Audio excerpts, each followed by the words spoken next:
Hello friends, welcome back to our YouTube channel Youth Academy. Friends, आज हम study करने वाले हैं स्टैंडर्ड 4 हिंदी मदर टेरेसा जीवन परिचय। दोस्तों, इस लेसन में इनके जीवन के बारे में पढ़ेंगे। इन्होंने अपने जीवन में कौन से महान ऐसे काम किए। ठीक है। सो मदर टेरेसा निस्वार्थ मानव सेवा का एक जीवंत उदाहरण है। इन्होंने अपने जीवन में हमेशा क्या किया है? मानव सेवा की है, लोगों की हमेशा हेल्प करती थी। ठीक है। इस पाठ के द्वारा उनके महान व्यक्तित्व असीम त्याग को चित्रित किया गया है और इस लेसन में इनके द्वारा किया गया वह सारे महान काम को जिक्र इसमें किया गया है। चलिए दोस्तों, स्टार्ट करते हैं। और दोस्तों, आप मेरे चैनल पे नए हैं तो प्लीज़ चैनल को सब्सक्राइब जरूर कर लें। ठीक है। चलो स्टार्ट करते दोस्तों। रोगियों, पीड़ितों और बेसहारा लोगों के लिए अपने जीवन को समर्पित करने वाली मदर टेरेसा का जन्म 1910 में यूगोस्लाविया में हुआ था। ठीक है दोस्तों, 18 वर्ष की अल्पायु में मदर टेरेसा का अपना घर छोड़कर नन ईसाई सेविका बन गई। ठीक है। नन मतलब ईसाई बनना। ठीक है। और इसी सेवा भाव के कार्य के लिए वे कोलकाता आई और वहीं रहने लगी। दोस्तों देखो, ये ईसाई सेविका बनने के बाद सेवा भाव से ये कहाँ आ गई? भारत, कोलकाता आई और वहाँ रहने लगी। कोलकाता के सेंट मार्गरेट स्कूल में मदर टेरेसा ने लगभग 20 वर्षों तक अध्यापन कार्य किया। ठीक है। ये टीचर काम की, पढ़ाने काम की। उसके बाद वे वहाँ की प्रधानाध्यापिका भी रही। बाद में वो वहाँ की क्या बन गई? प्रधानाध्यापिका का मतलब प्रिंसिपल बन गई। ठीक है। और सन 1947 की घटना ने उनके जीवन में एक अद्भुत मोड़ ला दिया। दोस्तों, एक घटना ने उनके जीवन में एक ऐसा मोड़ लाया कि मदर टेरेसा को सड़क के किनारे एक असहाय और बीमार युवती दिखाई पड़ी। ठीक है। बेचारी एकदम गरीब, बेसहारा और दुखी महिला दिखाई दी। मदर टेरेसा का हृदय उनसे देख द्रवित हो उठा। द्रवित मतलब दुखी हो उठा। वे उसे तुरंत अस्पताल ले गई। ठीक है। उसके बाद उन्होंने उसकी बहुत देखभाल की, किंतु वे उस व्यक्ति को बचा ना सकी। बेचारी बहुत हेल्प की लेकिन बचा ना पाई और वह चल बसी। वो लड़की क्या हुई? चल बची। इस घटना का प्रभाव मदर टेरेसा पर इतना पड़ा कि उन्होंने स्कूल की नौकरी छोड़ दी और उसी दिन से झुग्गी झोपड़ियों में रहने वाले गरीब, पीड़ित और बेसहारा लोगों की सेवा में जुट गई। सन 1952 में मदर टेरेसा ने अनाथ बच्चों के लिए पहला बाल भवन निर्मल फ्राइडे होम खोला। ठीक है। अनाथ बच्चों के लिए एक क्या खोला? अनाथालय। ठीक है। यहाँ पोलियो और अन्य खतरनाक बीमारियों से बच्चों को बचाने के लिए उचित सुविधाएं उपलब्ध होती है। ठीक है।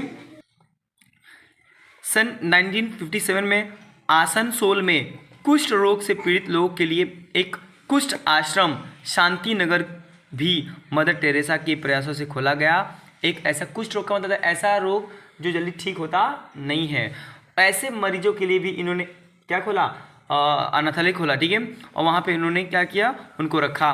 दोस्तों, फिर बाद में मदर टेरेसा ने निर्मल हृदय नाम से एक भवन भी क्या किया? स्थापित किया, जहाँ शारीरिक रूप से असमर्थ बच्चों के संरक्षण एवं इलाज की व्यवस्था है।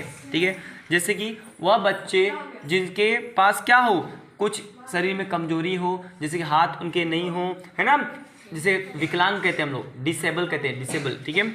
ऐसे बच्चों के लिए भी क्या करें? निर्मल हृदय नाम का अनाथालय खोला। ठीक है। भवन बनाया। ठीक है। दोस्तों, केवल भारत में बल्कि विदेशों में भी बच्चों और पीड़ितों के लिए कार्य किया है। दोस्तों, सिर्फ भारत में नहीं मदर टेरेसा ने काम किया, ऐसा विदेशों में भी गरीब और दुखियारे जो बच्चे होते हैं उनके लिए उन्होंने क्या किया है? काम किया है। उन्होंने पटना बिहार, पटना में नर्सिंग की ट्रेनिंग ली। नर्सिंग समझते हैं? नर्स बनना, डॉक्टर की होते हैं नर्स, सिस्टर रहते सिस्टर, उसकी भी ट्रेनिंग ली और सन 1948 में अपना प्रथम आश्रम बनाया, पहला आश्रम अपना बनवाया। ठीक है। तब से वे जीवन पर्यंत दुखियों और उपेक्षितों की निरंतर सेवा करती रही। उसके बाद तो उन्होंने तब से ही उन्होंने गरीब बच्चों को, जो बीमार हैं, जिनका कोई सहारा नहीं है, उनके लिए उन्होंने क्या किया, निस्वार्थ, मतलब कोई ऐसा नहीं कि पैसा मुझे चाहिए, पैसा दो तो करूंगी, नहीं, फ्री इलाज किया और सेवा किया। ठीक है, इस समय उनकी संस्था 70 विद्यालय, 250 अस्पताल, 25 कुष्ठ निवारण केंद्र, 20 अनाथ आश्रम और 25 वृद्धों तथा जीवन से हताश व्यक्तियों के लिए घर चला रही है। उनकी संस्था भारत के 40 नगरों में क्या है, काम कर रही है और भारत के अलावा अन्य बाहर देशों में भी उनकी संस्था कार्य कर रही है। इस प्रकार लाखों अनाथों को उनकी संस्था नया जीवन दे रही है। ठीक है, 5 सितंबर, ठीक है, ध्यान देना, 5 सितंबर सन 1997 को ये इस संसार से विदा हो गई। मतलब 5 सितंबर को क्या हो गई, ये इस दुनिया छोड़ करके चली गई। ठीक है, मदर टेरेसा ने अकेला यह काम शुरू किया था। मदर टेरेसा ने अकेला काम ये शुरू किया था और इस समय हजारों लोग उनके अधूरे काम को पूरा करने में जुटे हुए हैं। ठीक है, वो चली गई तो भी देखो लोग उनके संस्था को चला रहे हैं। ठीक है, मदर टेरेसा को अनेक देशों में ढेरों पुरस्कार और सम्मान प्रदान किए गए हैं। ठीक है, सन 1972 में उन्होंने अंतर्राष्ट्रीय सद्भावना के लिए जवाहरलाल नेहरू पुरस्कार प्रदान किया गया। सन 1979 में मदर टेरेसा को नोबेल पुरस्कार से भी सम्मानित किया गया।